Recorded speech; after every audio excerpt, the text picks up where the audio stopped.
चले आगे पगली हमारा शासन गे जाने पुलिस पर शासन गे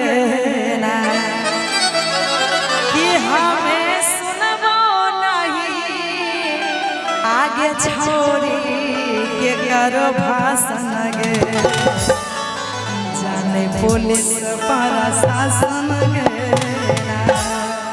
आइएगा म्यूजिक से आइए एक ताली हो जाए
कहना इनके लिए अब दोनों इधर कहेंगे कि सब दिन करब हम बदमाशी चाहे जेल होते चाहे फांसी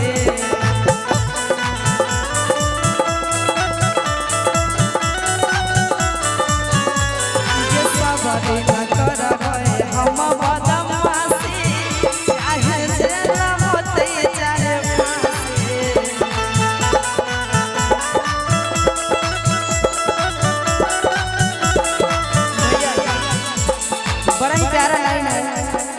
लड़का कहता है एकदम धमकी के साथ लड़की को गे सब दिन करब हम बदमाशी चाहे जेल होते चाहे फांसी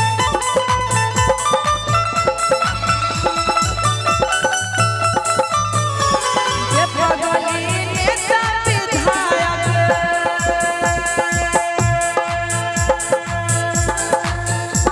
के पगली हमारा आसन गे पुलिस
आपका गांव का नाम है सुखासनी।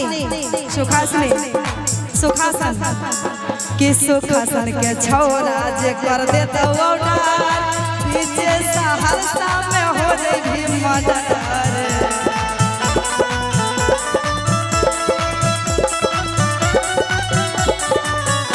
सुखासन के छोरा जे कर दे तो पीछे सहरसा में हो रही मदर।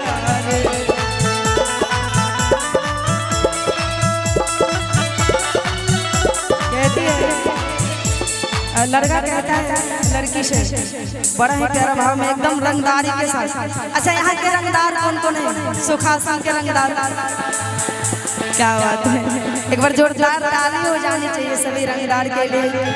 और कहेंगे कि सुखासन के छोरा जे कर दे तो पीछे सहरसा में हो जाई मदर।